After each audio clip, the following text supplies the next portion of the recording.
പറ്റിച്ചേരാൻ ആത്മമാരിയാൽ നിറയ്ക്കാം. ആദ്യ സ്നേഹം എന്നിൽ പകർന്ന് അത്ഭുത സൃഷ്ടിയായി അലങ്കരിക്കാം.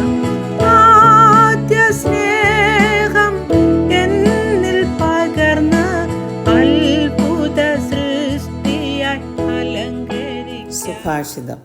വളരെ അത്ഭുതകരമായ ഒരു ശരീരം നൽകിയാണ് ദൈവം മനുഷ്യനെ സൃഷ്ടിച്ചത്.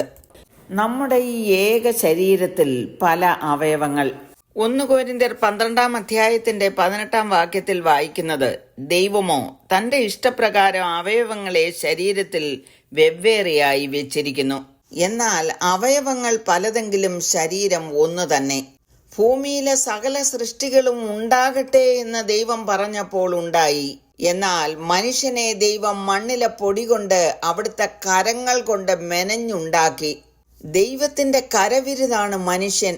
സങ്കീർത്തനക്കാരനായ ദാവീദ് പറയുന്നു, എന്റെ അമ്മയുടെ ഉദരത്തിൽ നീ എന്നെ മെടഞ്ഞു, ഭയങ്കരവും അതിശയവുമായി എന്നെ സൃഷ്ടിച്ചിരിക്കയാൽ ഞാൻ നിനക്ക് സ്തോത്രം ചെയ്യുമെന്ന്. ക്രിസ്തുവിന്റെ ശരീരത്തെ ഒരു മനുഷ്യ ശരീരത്തോട് പൗലോസ് താരതമ്യം ചെയ്ത് പറഞ്ഞിരിക്കുന്ന ഭാഗങ്ങളാണ് 1 കൊരിന്ത്യർ 12 മുതൽ 27 വരെയുള്ള വാക്യങ്ങൾ. 27 വാക്യം വായിക്കുന്നത്, എന്നാൽ നിങ്ങൾ ക്രിസ്തുവിന്റെ ശരീരവും ഓരോരുത്തൻ വെവ്വേറെയായി അവയവങ്ങളുമാകുന്നു. Now you are the body of Christ and members individually. പുതിയ നിയമത്തിലുടനീളം എല്ലാ വിശ്വാസികളെയും ഒരുമിച്ച് ക്രിസ്തുവിന്റെ ശരീരം എന്ന് വിളിക്കുന്നു. എഫേസ്യർ 1 അവസാന വാക്യങ്ങളിൽ സർവവും അവന്റെ കാൽ കീഴാക്കി വെച്ച് അവനെ സർവത്തിനും മീതെ തലയാക്കി എല്ലാറ്റിലും എല്ലാം നിറയ്ക്കുന്നവന്റെ നിറവായിരിക്കുന്ന അവന്റെ ശരീരമായ സഭയ്ക്ക് കൊടുക്കുകയും ചെയ്തിരിക്കുന്നു എന്നെഴുതിയിരിക്കുന്നു. ഒരു ഭൗതിക ശരീരത്തിൽ എല്ലാത്തരം വ്യത്യസ്ത അവയവങ്ങൾ ഉള്ളതുപോലെ സഭ എല്ലാത്തരം വ്യത്യസ്ത ഭാഗങ്ങളുമുള്ള ശരീരമാണ്.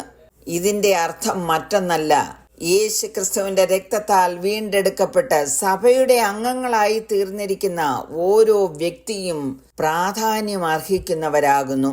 ദൈവം നമ്മുടെ ശരീരങ്ങളെ രൂപകൽപ്പന ചെയ്ത രീതി ഒരു സഭ എന്ന നിലയിൽ നമ്മുടെ ജീവിതത്തെ ഒരുമിച്ച് മനസ്സിലാക്കുന്നതിനുള്ള ഒരു മാതൃകയാണ്. ഓരോ ഭാഗവും മറ്റെല്ലാ ഭാഗങ്ങളെയും ആശ്രയിച്ചിരിക്കുന്നു. ക്രിസ്തുവിന്റെ ശരീരത്തിന്റെ വിവിധ ഭാഗങ്ങൾ ഒരുമിച്ച് പ്രവർത്തിക്കുന്നത് ദൈവത്തിന്റെ പദ്ധതിയാണ് എന്നുള്ളതാണ് ഇതിൽ കൂടെ നമ്മെ പഠിപ്പിക്കുന്നത്. ക്രിസ്തുവിന്റെ ശരീരത്തിൽ നാം ആരാണ്, നമ്മുടെ പങ്ക് എന്താണെന്ന് ചിന്തിക്കാറുണ്ടോ? ദൈവം നിങ്ങളെ എവിടെ ആയിരിക്കണമെന്ന് അവിടുന്ന് ആഗ്രഹിക്കുന്നോ അവിടെ ആക്കി വെച്ചിരിക്കുന്നു. മനുഷ്യ ശരീരത്തിലെ പോലെ ചില ഭാഗങ്ങൾ കൂടുതൽ ദൃശ്യമാണ്, ചില ഭാഗങ്ങൾക്ക് മാത്രമേ പ്രാധാന്യമുള്ളൂ എന്ന് തോന്നിയേക്കാം. എന്നാൽ ദൈവത്തിന് ഓരോ അവയവങ്ങളും ആവശ്യമാകുന്നു. എല്ലാ അവയവങ്ങളും പ്രവർത്തിക്കേണ്ടത് ശരീരത്തിലുള്ള തലയുടെ നിർദ്ദേശം അനുസരിച്ചാകുന്നു. മുഴുവൻ ശരീരത്തെയും അതിന്റെ പ്രവൃത്തി ചെയ്യുവാൻ പ്രാപ്തമാക്കുന്ന ഐക്യം ഉൽപ്പാദിപ്പിക്കുന്നതിന് ദൈവത്തിന് സ്വയം കീഴ്പ്പെടേണ്ടത് ആവശ്യമാകുന്നു.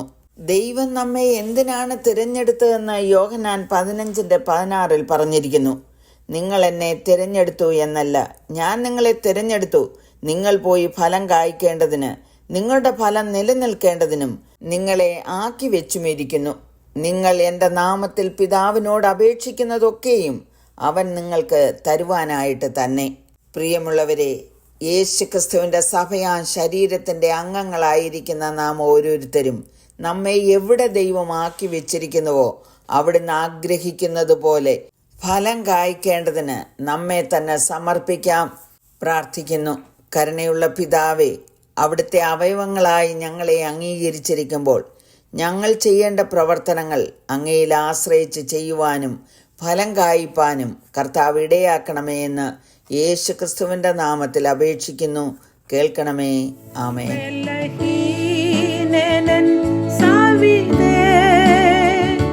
വരും നീ ഫലം നൽകിടാൻ, ബലഹീനൻ സാവിതേ, വരും നീ ഫലം